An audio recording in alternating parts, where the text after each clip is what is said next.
Hora da Verdade, devocional de 5 de julho, a excelência da comunhão cristã.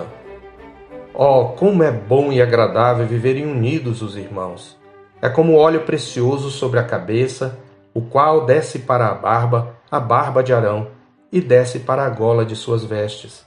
É como o orvalho do Hermon, que desce sobre os montes de Sião. Ali ordena ao Senhor a sua bênção e a vida para sempre. Salmo 133. A igreja é o corpo de Cristo.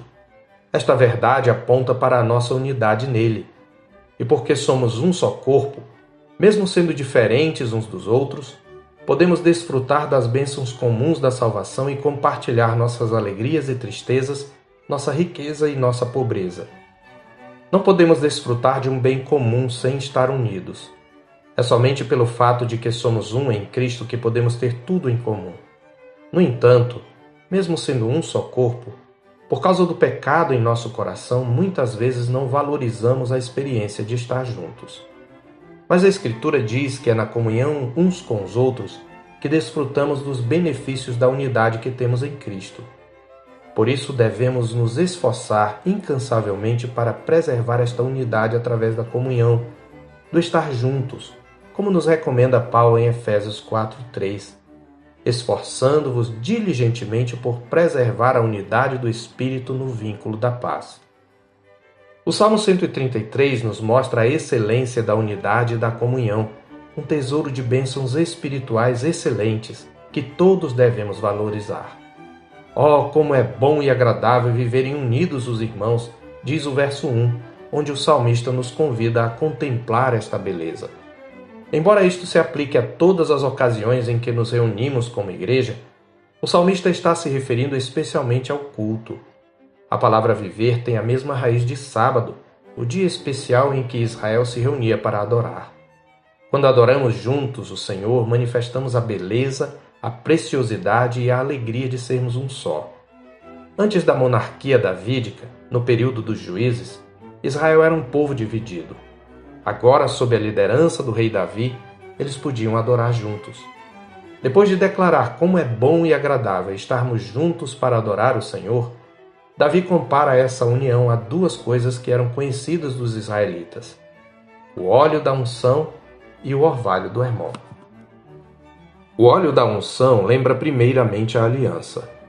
Quando Deus tirou Israel do Egito, Ele fez com eles uma aliança e a promessa de fazer deles um reino de sacerdotes e o seu povo próprio de todos os povos que há sobre a terra. Vemos isto, por exemplo, em Êxodo 19, 5 e 6 e Deuteronômio 7, 6. Davi está lembrando o que ele leu nas Escrituras acerca da unção de Arão. Por isso ele menciona o óleo precioso sobre a cabeça descendo para a barba de Arão. A aliança de Deus com Davi o faz lembrar da aliança que Deus havia feito também com Moisés, levando-o a concluir que a unidade de Israel só era possível por causa da fidelidade de Deus à sua aliança que ele fez com seu povo desde que ele saiu do Egito e que agora o Senhor estava cumprindo.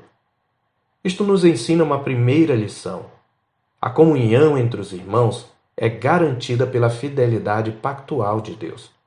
O povo de Deus, desfrutando de sua fidelidade no cumprimento das promessas feitas a Davi, pode agora desfrutar da comunhão e adorar a Deus. É a aliança, portanto, que garante a unidade e torna a comunhão uma experiência prazerosa e excelente. Adorar o Senhor juntos é celebrar sua aliança. E quando os irmãos estão unidos, eles refletem a fidelidade de Deus e a beleza da aliança da graça. Além disso, quando Arão entrava no santuário para oferecer sacrifícios, ele levava o nome dos filhos de Israel gravado em seu peitoral e sobre seus ombros, para a memória diante do Senhor. Isto está escrito em Êxodo capítulo 28. Deus queria ensinar ao seu povo da necessidade de um mediador para se achegarem a ele. Era um mediador sacerdotal que os unia e os representava diante do Senhor no culto. Quando Davi contemplou o ajuntamento de Israel adorando o Senhor como irmãos, ele imaginou o dia da unção de Arão, quando o óleo perfumado lhe foi derramado sobre a cabeça, descendo suavemente para a sua barba, espalhando-se depois sobre as ombreiras e sobre o peito, onde o sumo sacerdote trazia gravados os nomes das 12 tribos, até a gola das suas vestes, o que se referia à parte inferior, semelhante à bainha. O perfume inimitável daquele óleo enchia o ambiente, sendo sentido por todos. Isto nos leva à segunda lição. A comunhão entre os irmãos é sustentada pelo mediador divino. É somente através do mediador que o reino de sacerdotes pode adentrar o Santo dos Santos e adorar o seu Deus. A figura de Arão apontava para Cristo. A Escritura diz que Cristo é nosso sumo sacerdote, por meio de quem nos achegamos a Deus. Depois da sua morte por nossos pecados, Cristo subiu aos céus e está à direita do Pai intercedendo por nós. Isto está escrito, por exemplo, em Hebreus 7, versos 26 a 28. Arão era um mediador temporário. Cristo é o mediador permanente. Por isso a Escritura nos convida a nos aproximar de Deus para adorar por meio de Cristo, nosso mediador, em Hebreus 10, de 19 a 22. Assim como o óleo precioso da unção escoando suavemente espalhava um agradável perfume, assim também quando os crentes se reúnem para adorar, e quando vivem em união, eles espalham o bom perfume de Cristo. Nenhuma comunhão se compara àquela em que os santos estão unidos como povo pactual do Senhor. A comunhão dos santos também é comparada com o orvalho do Hermon que desce sobre os montes de Sião, no verso 3. O constante degelo do cume do Hermon faz cair todas as manhãs uma camada de orvalho no pé do monte, que umidifica o entorno do vale, formando alagados, cachoeiras e uma das regiões mais verdes, férteis e produtivas da Palestina, um verdadeiro oásis.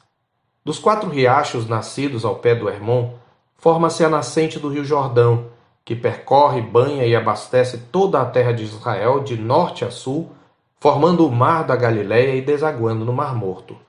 É assim que o orvalho do Monte Hermon desce espalhando vida e fecundidade na direção de Sião, onde ficaria o templo, embora o Jordão não chegue literalmente até Sião.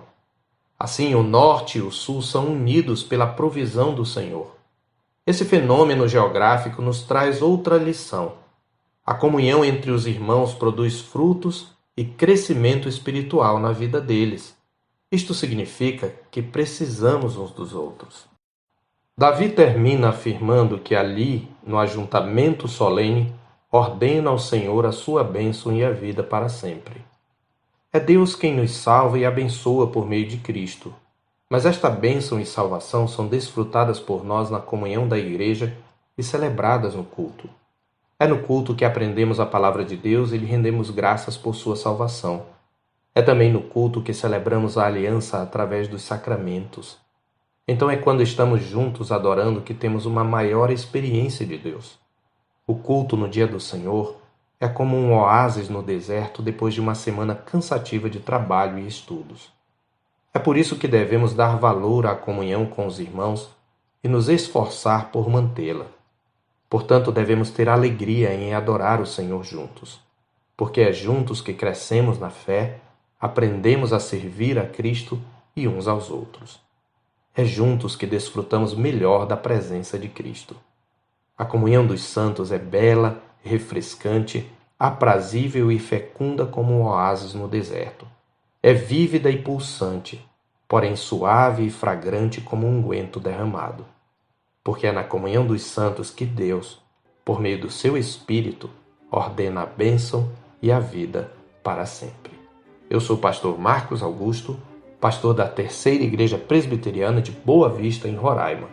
Tenha um bom dia na paz do Senhor Jesus.